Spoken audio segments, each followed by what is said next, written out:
Greatness is not where we stand, but in what direction we are moving. We must sail sometimes with the wind and sometimes against it, but sail we must and not drift, nor lie at anchor. Oliver Wendell Holmes.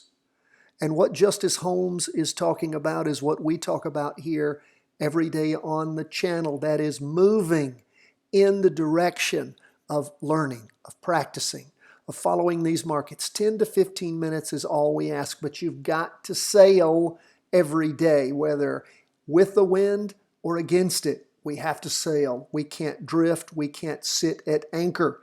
And every day you're not involved in the marketplace, you're either drifting or lying at anchor. You are not learning. And in order to figure these markets out, you've got to be in them every single day. Otherwise, you miss all of the important little things that add up to give you that knowledge so that you can successfully chart day in and day out. I really appreciated seeing all the people that were announcing, both in emails that we received, postings at our YouTube channel and such, about what their jumping out points were on gold, if gold continued to move down, where they were going to set their loss bands.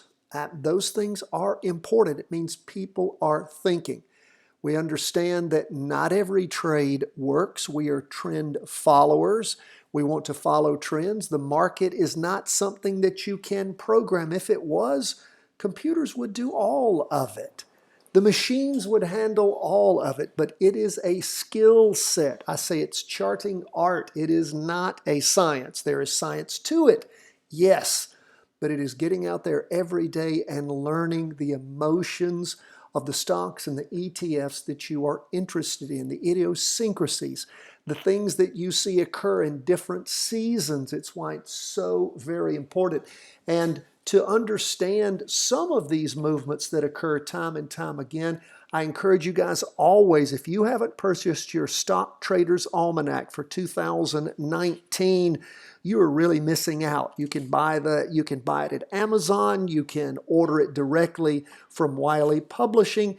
Jeff Hirsch and his father Yale, who started this, it is a fascinating read every single year. They give you the almanacs for each month, a strategy calendar, just all sorts of really, really interesting stuff that they have honed down and continue to pay attention to throughout the course of the year. It's full of great quotes every day, gives you historically where the market's been each of those days. Wonderful, wonderful publication to have. If you don't have a Stock Traders Almanac, you need to get one. You need to get one for this year and every year. Very, very handy. So let's jump into these markets. Stocks down for the day. Gold down just a little bit, 0.09%. Bonds up about 0.5% for the day. Let's jump first, as we always do, into the S&P 500. What do we see? Hey, a nice size candle moving up higher high for the week so far. Price percent oscillator, not quite. It's not flat. It is still moving up some. Derivative oscillator losing some momentum. We go from the weekly to the 2-day. What do we see there? Again, 2-day not pulling away too quickly from the signal line. We see it pretty much laminated on there, not a clear pull away that we thought we might see yesterday with the down day for the day, 0.16%. Would like to see a better sign than that. Derivative oscillator is about flat. Price percent oscillator, not quite laminated, but closer than it was to the red signal line than yesterday. And what do we see on the 4-hour chart? We see some up movement in the morning and about the same in the afternoon, like we said, down for the day, 0.16%. Now remember, these are Heikin-Ashi candlesticks showing you the average pace, and it's not much. The price percent oscillator is heading down, you can see, and derivative oscillators losing momentum from the morning into the afternoon. So again, not any clear sign there on what to do. So guess what? When there's no clear sign, you're not gambling, you're not guessing in your practice trades. You want to wait and have clear signs. You don't want to do stupid stuff. First thing, don't lose money. Second thing, make money. But you don't lose money. You don't do stupid stuff. Let's talk about what's going on the Qs. The NASDAQ 100 down for the day more, 0.39% versus 0.16% with the S&P 500 are reaching a higher high. Nice, decent sized candle. Price percent oscillator heading up. Derivative oscillator still gaining upward momentum. 2 days into a 5-day candle, we go to the 2-day chart, and of course we see Monday and Tuesday price movement is up. Looks nice. Price percent oscillator slowly pulling away from the red signal line. Derivative oscillator gaining a little bit of momentum. So again, heading up. What do we see on that 4-hour chart? It's heading down.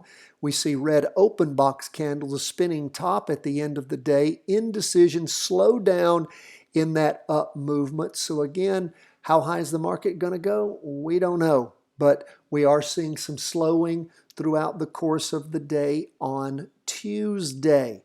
Now we leave stocks, we go to bonds. Bonds up for the day, 0.51%, a red spinning top, open box now. So again, that's cautionary, but it's not a solid red down candle like we had back on the week of the 6th, ending the 6th of December and the 13th of December. Those were solid red spinning tops. Remember, solid red portends down movement, shows you down movement. We see open box red. It is a slowdown of the up movements, typically the way we look at that. We see the derivative oscillator losing downward momentum, but that all-important price percent oscillator ticking down a little bit still, moving away from the 200 period moving average line. As we look closely at that, we go to the 2-day chart. And of course, the 2-day crossed over going up back on the 10th. And we ended with a green up candle with a wick on top, showing you where things pulled, where there was some, again, not reaching up to a higher high as we saw back on the 6th. So remember, the weekly is in a confirmed down move. The 2-day is in an up move. We don't have a trade on bonds until both the intermediate and the long time frames are moving in the same direction. So we're just waiting for things to sort their way out. And when we go from the 2-day to the 4-hour, we saw some up movement in the morning, further up movement in the afternoon.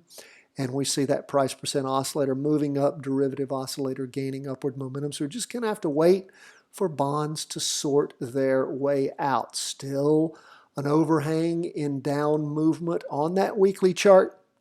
Does seem to be, losing some of that angle going down, but it hasn't stopped yet. So all things being equal, the market tends to move. The market, whichever market you're looking at, tends to move in the direction of the largest chart, and that's still down. So we're going to just have to wait and let things shake out in bonds. Now we go to gold. What do we see here? Of course, we had a weekly vertical crossover confirmed at the end of last week. That was Friday, the 10th of January. What do we see going on this week? Well, things have paired off, still going up on the price percent oscillator, but weaker. Derivative oscillator still gaining upward momentum.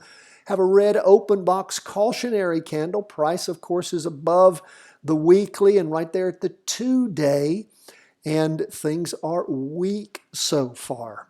Now, not giving up hope, but they are weak. And again, as some of you have mentioned and charted and talked about, you need to have your negative, your pulling out point, what we call our loss band on the chart, to know where, if things don't work in gold, you're going to pull the plug and then wait for gold to sort itself out, get back in, and then ride an up wave if indeed that's what occurs. Now, all things being equal, the market does tend to move in the direction of the largest chart, and the largest chart just crossed over going up.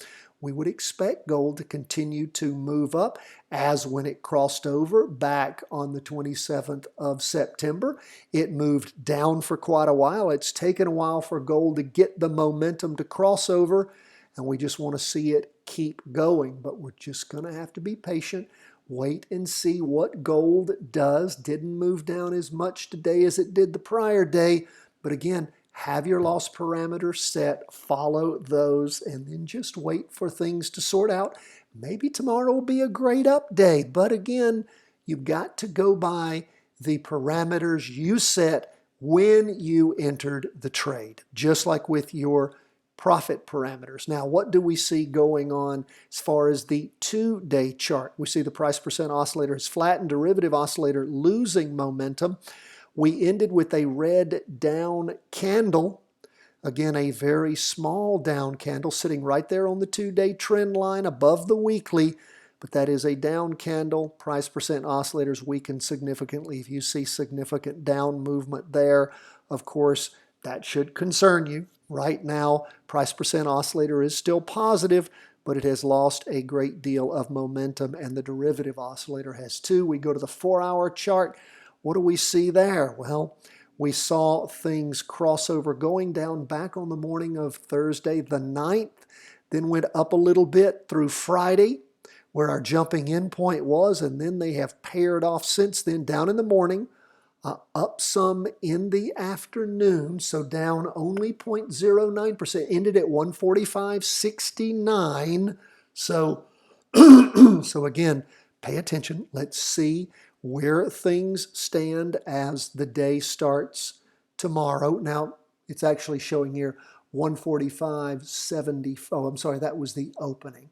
So the last, it's hard. These Heikin-Ashi candlesticks can be difficult. Part of my chart saying 145.69. I'm not going to hold myself to that. But these are Heikin-Ashi candlesticks, and as we talk about, maybe it's 145.48. So regardless, wherever your loss parameter was, wherever you put, and I hope that you guys are using your profit and loss bands on your charts to, again, help you visually see how much things are changing, how much price is either gaining or losing momentum. Those profit and loss bands are very helpful. We'll rerun that training again for you. But that's where we are as we end the day. Tomorrow's going to be an important day for gold. Let's see how things shape up there and just what happens midweek. Folks, that's where we are as we end the day. I do want you to be aware, all of our Patreon members, we have a live training, question and answer training session tomorrow at 12:30 Eastern Standard Time. An email went out to you today with the call-in number, the code you need to get into that live call. Hope to have all of our Patreon members there. You want to find out more about Patreon membership and the special trainings we do, please follow the link in the show notes. If you're not a subscriber, go to chartingwealth.com. You'll get our emails every day with the video version of this training with all of the interesting trainings that we send you. We have a great video for you today about the importance of the trend. So again, thanks so much for being with us. God bless, my friends. All the best from the whole team at Charting Wealth World Headquarters.